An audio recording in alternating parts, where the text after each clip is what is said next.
sebelum terima personal tuh mau minta waktunya sebentar. Kebetulan hari kan ada tugas dari CDP, jadi kebetulan besok ini baru dengan kepemimpinan dan bagaimana cara membuat keputusan dengan mungkin akan diajukan ke ibu. Ada waktu buat dari minta waktunya sebentar. Kalau memang tugas banyak waktu hari ini demi percepatan untuk melaksanakan kegiatan. Jadi ibu ini ada pertanyaan sebanyak kurang lebih 8 pertanyaan. Kita lebih bisa menjawab. Jadi sebenarnya ingin masukan-masukan dari ibu, terutama bagaimana seorang pemimpin pembelajar di sekolah, bagaimana saling menerapkan dan mengintegrasikan kedua keputusan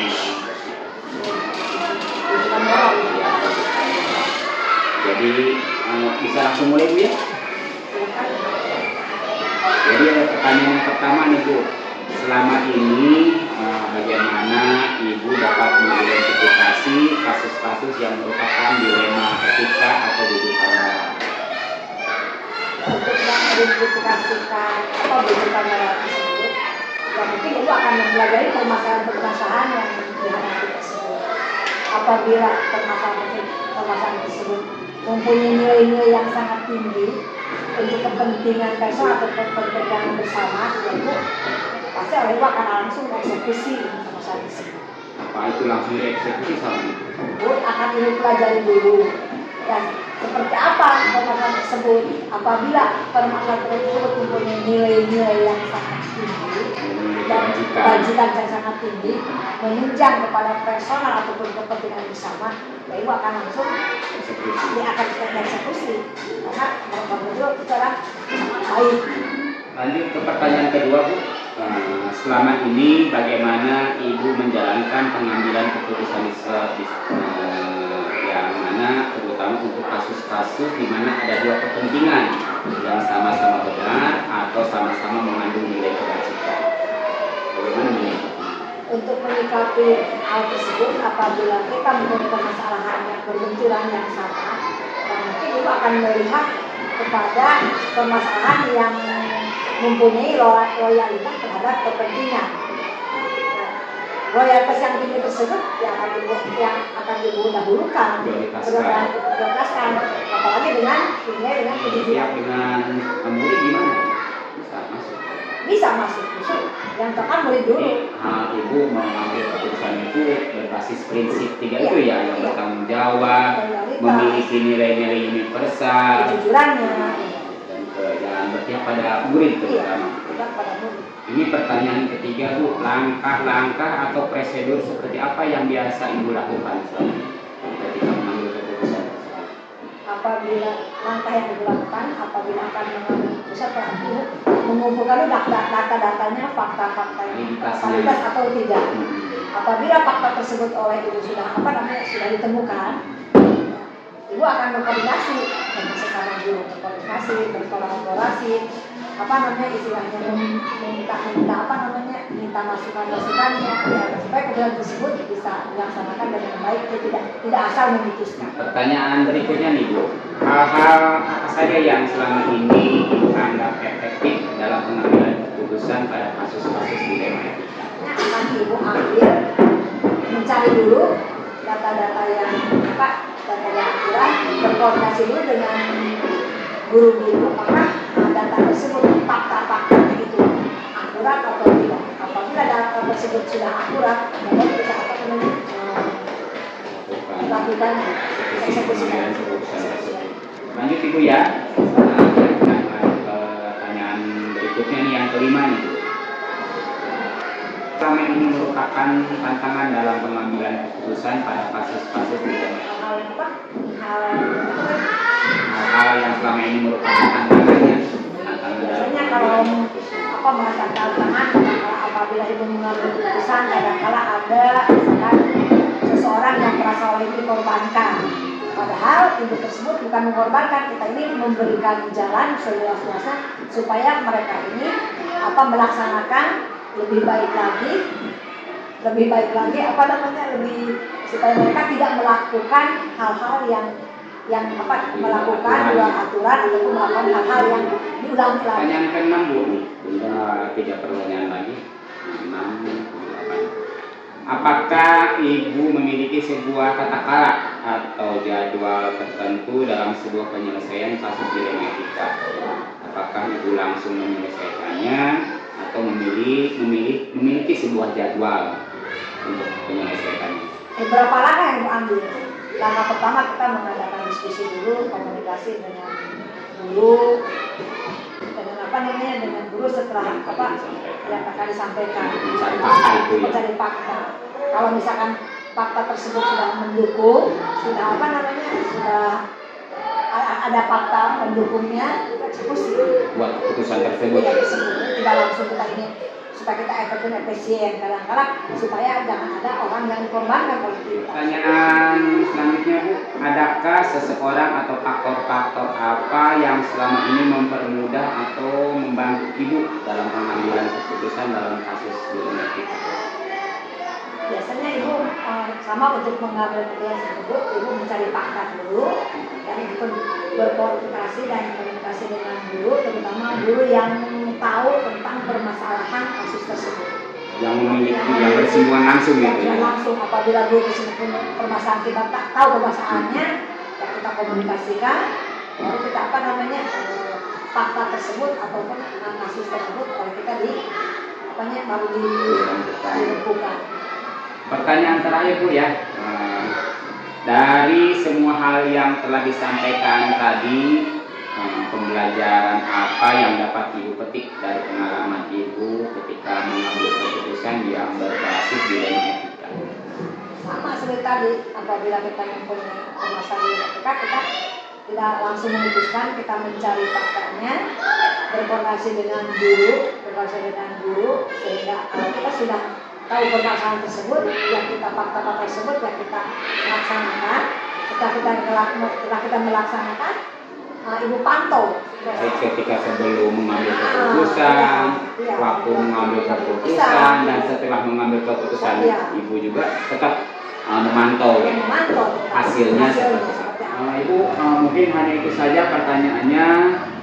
Kurang lebihnya Heri mohon maaf yang sebesar-besarnya karena telah mengganggu waktu Ibu, mengganggu aktivitas Ibu dan pekerjaan Ibu.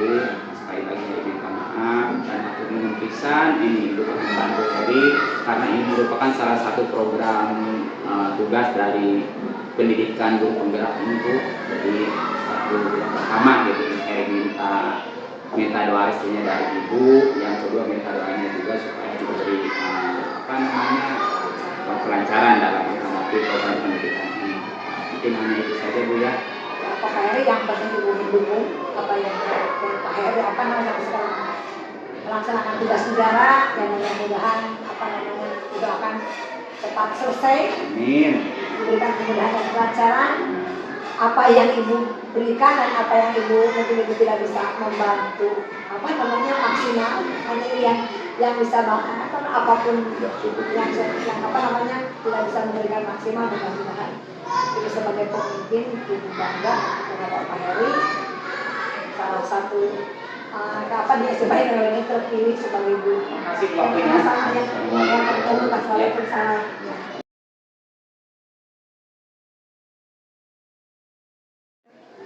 Assalamualaikum. Waalaikumsalam. Allah, apa kabar? Alhamdulillah. Alhamdulillah. Ibu boleh duduk kayaknya Bu? Bangga. Punten Manawi ini. Jadi datang ke sini ini sebelumnya Heri minta maaf sudah mengganggu waktu Ibu di sini, mengganggu aktivitas Ibu di sini. Kebetulan kesininya berkunjung ke SD Padoma 1 Ibu ya? Iya betul, Padoma 1. Jadi Heri kebetulan ada tugas dari program CGT Bu. Kebetulan calon guru penggerak. Iya. Ada kebetulan udah mengidaki modul 3 sekarang ini. Jadi pembelajaran kepemimpinan dan penerapan keputusan berbasis nilai-nilai kebajikan universal. Materinya ini gitu. Dan kebetulan ada tugas harus mewawancarai 3 kepala sekolah di lingkungan lembaga sekolah setempat dan sekitar. Ibu atau di wawancaranya Jadi Iwanya? Ibu salah satunya yang Alhamdulillah. ditunjuk untuk sedikit memberikan masukan-masukan buat Heri khususnya dan umumnya buat program guru penggerak ini. Insya Allah Ibu bisa membantu. Jadi Mudah-mudahan bisa membantu. ya terima kasih Ibu. Jadi di sini Ibu Heri kebetulan bawa 8 pertanyaan ke sini Bu. Lumayan ya, Lumayan banyak banyak, pertanyaan. makanya mungkin ada waktu yang rada-rada panjang. Kita langsung aja Bu ya. Boleh. Jadi Mudah-mudahan Ibu bisa menjawabnya. amin Insya Allah. Santai aja Bu, jangan tegang, relax aja. Ini kita lanjut ke pertanyaan pertama langsung Bu ya. Iya, mangga. Jadi selama kepemimpinan Ibu menjadi kepala sekolah ini bagaimana Ibu mengidentifikasi kasus-kasus yang merupakan dilema etika atau bukan moral? Kaitan dengan pertanyaan tadi, kaitan dengan kebijakan moral ya dan etika. Pertama mungkin Ibu akan mengidentifikasi dulu permasalahannya apa, kemudian kalaupun misalkan itu setelah diidentifikasi mungkin Ibu bisa apa yang sesuai dengan lingkungan sini, mungkin Ibu dan Ibu mampu melaksanakan setelah diidentifikasi dan mungkin Ibu akan mengeksekusinya, melaksanakannya. Jadi yang utama apapun itu pasti diidentifikasi dulu apa permasalahannya. Jadi penerapannya menggunakan paradigma tidak Bu? Iya, tentu Misalkan saja. dengan satu orang dengan orang banyak misalkan. Iya, tentu saja kan kita harus seperti itu. Kalau tidak menggunakan paradigma tersebut, kita tidak bisa mengidentifikasinya. Ya, masih jadi berbagai kalangan Ibu misalkan diidentifikasi dulu apa nih yang menjadi permasalahannya, apa nih, bagaimana nih solusinya. Baru Ibu nanti setelah diidentifikasi mungkin langsung dieksekusi, dilaksanakan. Mungkin itu. Ya, alhamdulillah. Kita lanjut ke pertanyaan kedua Bu ya. Mudah-mudahan Ibu bisa bantu lagi ya, bisa menjawab lagi. Selama ini bagaimana Ibu menjalankan pengambilan keputusan di sekolah Ibu, terutama untuk kasus-kasus di mana ada dua kepentingan yang sama-sama benar atau sama-sama mengandung.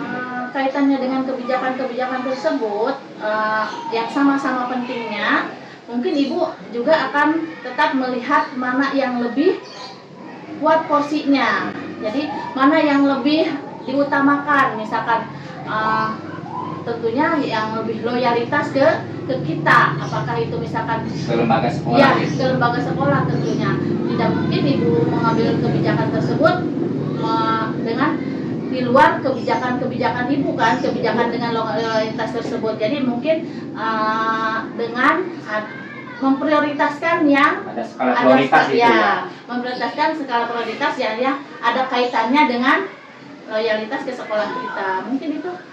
Kita lanjut Bu ke pertanyaan ketiga Bu. Boleh, mangga. Langkah-langkah atau prosedur seperti apa yang biasa Ibu lakukan selama ini?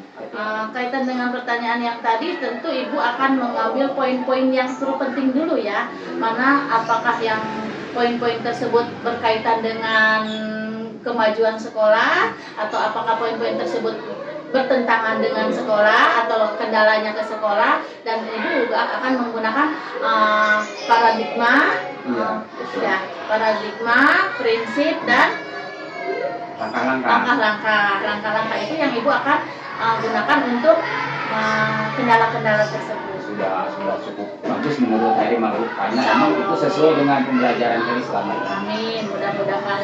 Ya, lanjut Ibu ke pertanyaan keempat ya. Mangga. Hal apa saja yang selama ini Ibu anggap efektif dalam mengambil keputusan pada kasus-kasus ini? Yang penting itu misalkan Ibu tentu saja harus berkoordinasi dengan pihak sekolah yang ada di sini. Dengan warga sekolah. Ya, warga sekolah. Warga sekolah kan bukan hanya guru-guru saja, ada komite, pihak masyarakat, kemudian orang tua, Ibu. Jadi yang utama itu berkoordinasi dulu, Pak. Mana sambil mengumpulkan fakta-fakta yang akan disajikan dalam hal tersebut gitu. Jadi tentu saja intinya berkoordinasi dengan semua pihak sekolah gitu. Jadi istilahnya ketika mengambil keputusan Ibu tidak sepihak gitu. Iya, tentu saja kita harus, kalau kita sepihak bagaimana bisa berjalan pendidikan? Kan pendidikan itu berjalan bisa dengan pihak sekolah, masyarakat dan pemerintah. Kasih Bu, kita lanjut Bu ya.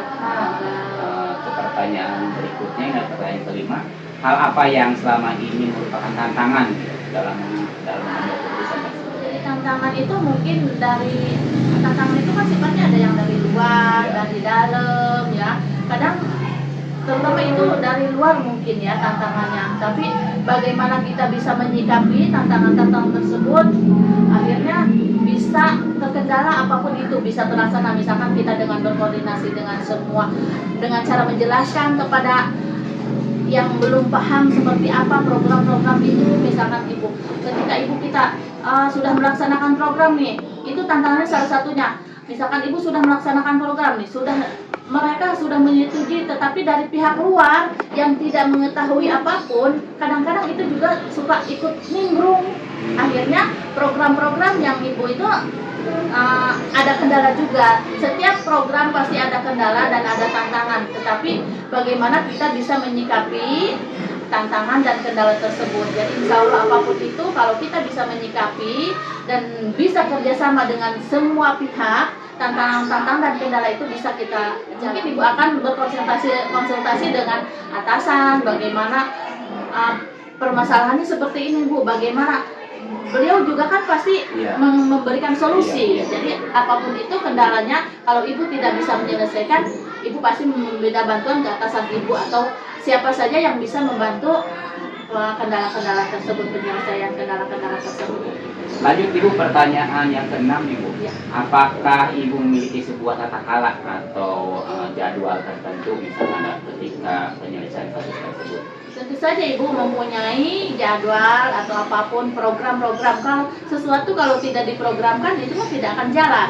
Apapun itu kita harus sesuai dengan program. Misalkan ibu punya program apa nih di sekolah misalkan, tetapi ibu hanya bisa sendiri mengambil keputusan, tidak bisa sendiri. Jadi apapun itu program itu pasti ibu diskusikan apakah ini program itu efektif atau tidak, bisa diterapkan atau tidak di sekolah. Tetapi kerjasama di sekolah tersebut, ada kolaborasi dengan semua pihak. Jadi akhirnya program apapun itu kalau kita kerjasama dan kolaborasi dengan semua pihak terkait, tentu akan berjalan lancar. Jadi apapun itu program semuanya harus kita rencanakan, ada perencanaannya, buat perencanaannya.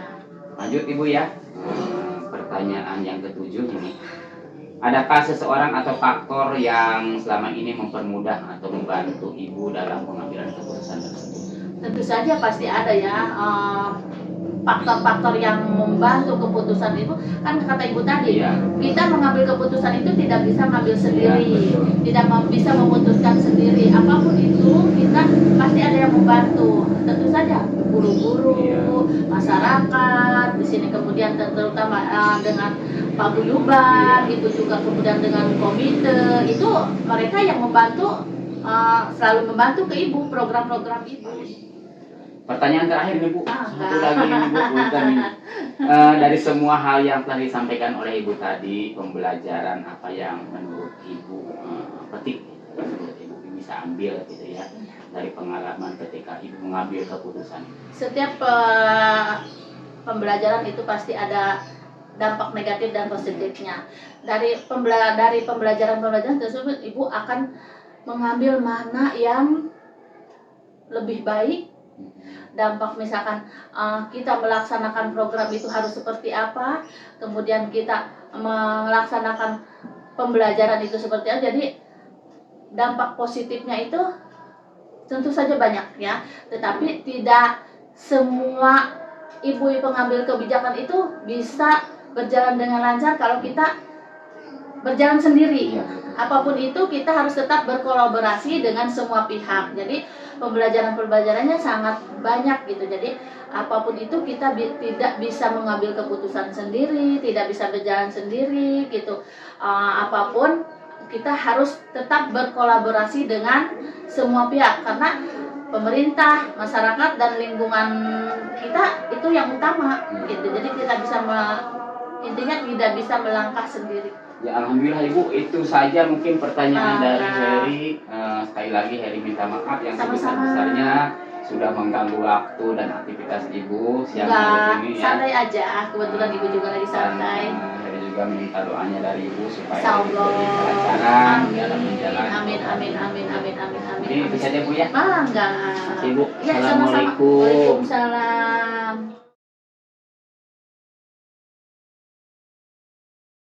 Assalamualaikum. Waalaikumsalam warahmatullahi wabarakatuh. Ibu, hapunten. Ibu, Sami-sami. Calik Pak Heri. Bangga. Hapunten sate asana ini. Jadi bahasa Indonesia aja ya. Boleh, nggak Soalnya ini apa-apa. kan kita lagi di shoot. Minta maaf sebelumnya Ibu kedatangan Heri ke sini mengganggu aktivitas dan waktu Ibu. Nggak Tapi apa-apa. Heri minta waktunya sebentar aja. Karena ini merupakan salah satu bagian tugas Tugas, CBP, ya. tugas CBP yang kemarin sudah Heri sampaikan ke Ibu. Ada tugas harus mewawancara 3 kepala sekolah Bu. Jadi salah satunya Heri menunjuk Ibu untuk membantu Heri dalam tugas ini. Jadi di sini Bu ada beberapa pertanyaan yang Harus saya jawab. Bukan harus saya jawab, harus Ibu jelaskan Jelaskan. selama Ibu memimpin sekolah ini. Ibu di SD 9 Bu ya? SD Pandeglang 9 kan, saya Heri Sumantri, saya dari SD Pandeglang 5. Perlu diketahui bersama bahwa ini yang ada di hadapan saya ini adalah Ibu Kepala SD Pandeglang 9. Ada pertanyaan Bu, ada 8 pertanyaan ini Bu ya. Kita langsung saja Bu pertanyaannya. Mudah-mudahan saya bisa jawab dan bisa menjelaskan. Pertanyaan yang pertama Bu, saya buka kacamata soalnya saya nggak bisa membaca nih kalau Iya.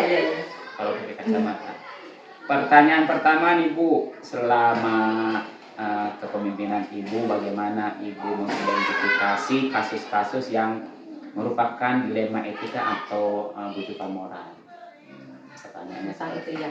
Baik, untuk kami di sini, saya selaku Kepala SD Negeri Pandeglang 9, bila terjadi sesuatu masalah yang terjadi di sekolah kami akan mengidentifikasi permasalahan tersebut. Jadi untuk mengidentifikasi permasalahan atau sebuah kasus yang terjadi terutama di sekolah yang berkaitan dengan dilema etika atau dengan bujukan moral, terlebih dahulu saya akan mengidentifikasi bentuk dari permasalahan itu apa.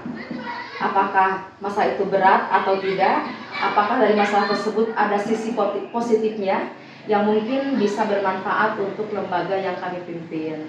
Dan kalau seandainya dari kasus atau permasalahan yang ada tersebut banyak sekali nilai positifnya, jadi insya Allah saya akan langsung eksekusi di sana. Seperti itu Pak Heri. Terima kasih Bu atas jawabannya. Kita lanjut ke pertanyaan kedua Bu. Baik, persilakan. Selama ini bagaimana Ibu menjalankan pengambilan keputusan di sekolah Ibu?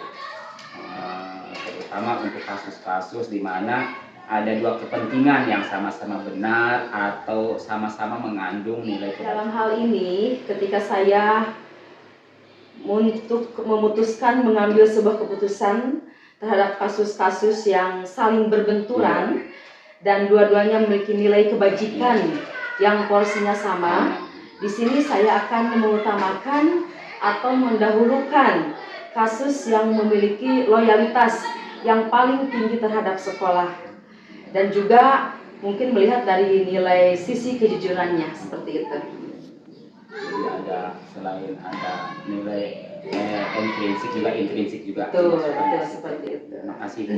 Pertanyaan selanjutnya Bu ya, langkah-langkah atau prosedur seperti apa yang biasa Ibu lakukan selama ini? Nah, dalam hal ini ketika saya harus memutuskan ya tadi ya, memutuskan atau prosedur yang akan saya ambil untuk mengambil keputusan tersebut, pertama-tama saya akan mengumpulkan poin-poin penting dari permasalahan yang ada, kemudian kami akan mengumpulkan fakta-fakta dari masalah yang terjadi. Apakah masalah tersebut berbenturan dengan custom yang berlaku di sekolah kami, dan di sini kami akan mengajak beberapa warga sekolah untuk mengadakan diskusi atau berkonsultasi, berkolaborasi dengan pihak warga sekolah maupun di luar pihak sekolah yang kemungkinan semua itu bisa menunjang atau bisa memecahkan masalah yang kami hadapi seperti itu. Jadi setelah itu baru Ibu bisa memutuskan. Iya, betul. Jadi jangan hanya dari satu pihak saja. Kami memutuskan sesuatu, apapun itu harus dibicarakan dari orang-orang terkait yang mungkin bisa dari komite. Nah betul, dari komite orang tua siswa juga bisa kan.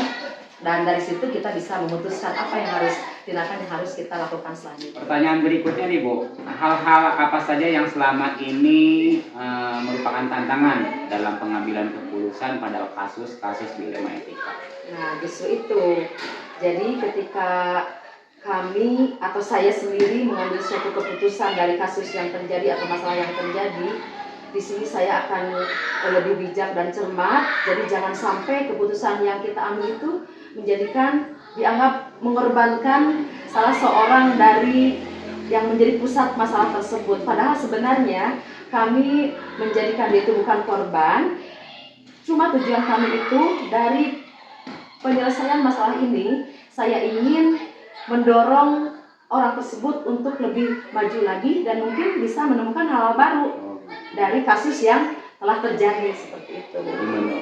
Jadi berbeda dari dengan kacamata si orang tersebut. Iya, kadang-kadang kan dianggapnya kita itu memojokkan dia atau seperti itu. Nah, padahal sebenarnya tidak. Justru dengan mengungkap fakta masalah yang ada, justru siapa tahu mungkin di depannya itu justru mendorong dia untuk lebih baik lagi. Lanjut ke pertanyaan ke-6.